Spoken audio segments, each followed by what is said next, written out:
So you're thinking on buying in the countryside of Panama? Before you fall absolutely in love and make a mistake, these are 10 questions you need to ask. First, who is the developer? This weekend, we went to the countryside, to some of the hotspots of real estate here, and I was amazed at the number of first-time developers in the area.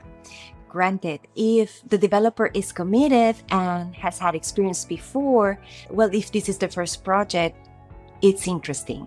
But more and more, you need to know the track record. So go ahead and ask, what's their track record? What have they done? Speak to past buyers, really talk to the community. What's the reputation? Overall reputation. Is the developer living in the area, or are they living in Panama City, or worse, are they abroad and they don't really have a team? Ask about the team, who is on site. We were very surprised, and not necessarily pleasantly so, with some of the answers. So make sure you do ask that question. Number 2, what is the infrastructure that's going to be in the site, especially when you're buying lots? It is so common for people to buy lots and then they make their casita later, but they need infrastructure, electricity, water, sewage. Don't take it for granted just because wherever you're coming from, that is a given. In some of these areas, that is a specifically hard thing to get. Some of them have gone to solar panels. In terms of water, well, is a well, are there well, is it drinkable water? What is the technique that they're going to be using? Are they going to filter it? Are they going to treat it? There's no answer at all. Reservoirs for water, some of these places have problems of water 6 months of the year because of Panamanian summer. So what is the plan? And in terms of sewage, it's important to ask, what's the plan? Is this a septic tank? Is this a biodigester? Some of the developers that are more sophisticated, they have gone to really high-tech solutions, and some they don't have an answer. So you better be asking. Now, the next one was a surprise even for me. Ask if the property is going to be in a horizontal property. In Panama, it's called propiedad horizontal. So in essence, it's the condo association, is where the HOA comes from, and all the rules that rule the condominium, and then determines what's public, what's private, what happens if something happens, who pays for it, what's the relationship between the neighbors. I was with my eyes like this when we started asking, and people either didn't know what it was, or they were like, oh, we don't do that here. No, that's a huge red flag. And I'm gonna tell you something. If it's me, I would not buy in any development that is not a PH. You can do whatever you want. Esta que está aquí, no. Because it's a recipe for disaster. And it's not that the first community is not going to work out. It's that then the resales, whoever comes in, doesn't know the rules. Things are not necessarily legally established. And if they are, they're not enforceable. And little by little, the money that you invested in that house, in the dream, in that countryside, beachside property starts to crumble. Because guess what? Nobody pays the HOA. There is no HOA. Nobody knows about it. And there's nobody to enforce it. It is just a death spiral. So that was one of the, in particular, that answer was the one who made me do this video, because I didn't realize how widespread that behavior was. In Panama City, is every single building that you buy has a condo or PH structure in it. It's not easy because it's never easy, but it's clearer. Imagine when there's nothing, when there's like a free-for-all, and you might still tell your neighbors, okay, I understand who you are and we can all get along. But what about the next one? And what about the next one? So if it's just don't do it. Just don't do it. Question number 4. If that was a shock, this one is a shocker. As for construction permits, In Panama City, you cannot pre-sale if you don't have anteproyecto approved. What is an anteproyecto? An anteproyecto is the plans, and they go to the municipal authority. It's like a pre-plan. It's not a fully developed plan, but it's a pre-plan, goes to the municipio, and it basically has to comply with the regulations and all that. And they kind of say, okay, so it's fine. In general terms, to agree, we kind of give you, we approve your anteproyecto. With that, then you can pre-sale on plans. That's not what's happening out there, guys.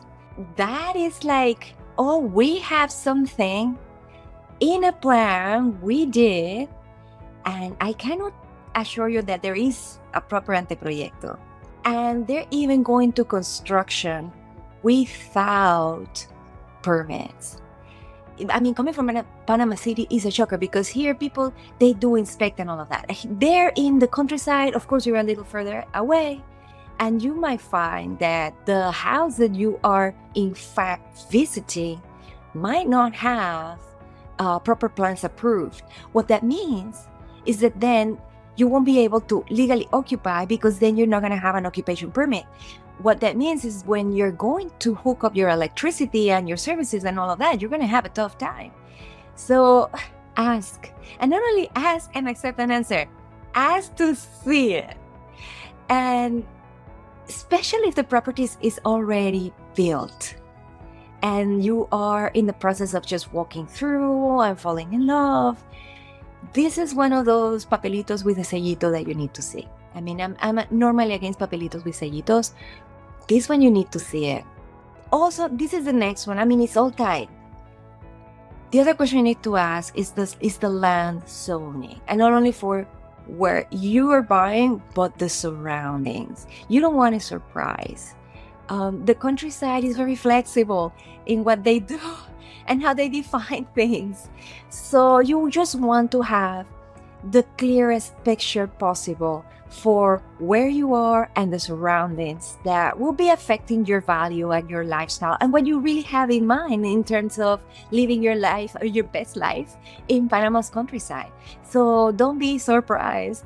Ask. And if you don't like the answers, don't buy. Number 6. If you're buying on pre-construction and there's nothing going on yet, you have to ask about timelines. Obviously, it's a little bit more complex because most of those pieces of land, they need infrastructure to go in.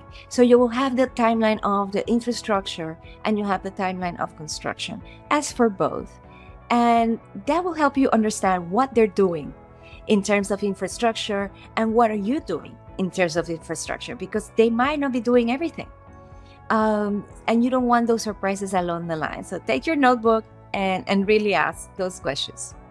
Next question, especially if you're not doing a peaje, and if you want to take that risk, you have to ask, what are the warranties in place?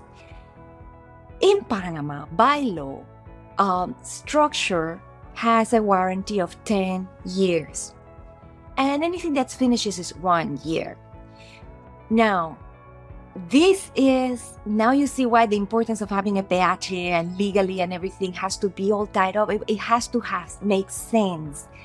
If it's not a peaje, what is the relationship binding you? I mean, there is a contrato de compraventa, there is a contract of sale.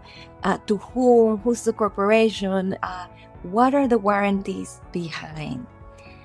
And how enforceable are they, especially if this is a first-time developer who doesn't live in the area and really this is their first time all over. So you see why this video starts making sense. If you're buying a lot and you are building, then know that the construction company that you're going to hire or the people that you're going to hire, they need to give you a warranty as well. In the countryside, it's very common to hire informal contractors. It's the abundance of what you will find to do certain jobs. However, when it comes to structure and just the basics, try to go with, there's always like the one person who's been there forever and has like the one company that everybody uses. go for that person and ask around. Maybe there's one, maybe there's two, but that person has a long-term relationship with the area and with the buyers and with the houses. Go get stories, talk to people, get that person.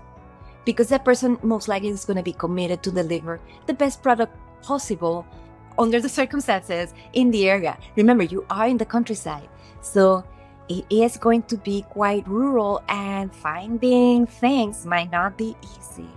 So yes, if you are going to do it yourself, DIY, make sure you go with the most reputable contractors, engineers, and architects out there, because you don't want to make a heavy mistake. It can cost you not only money. Now, speaking of money, the next question is, what's the financing of the project? Is this going to be self-financed? There's a bank behind it, and which bank? It is important because, again, it talks to the reputation and the experience of the developer. How is he getting the funding aligned?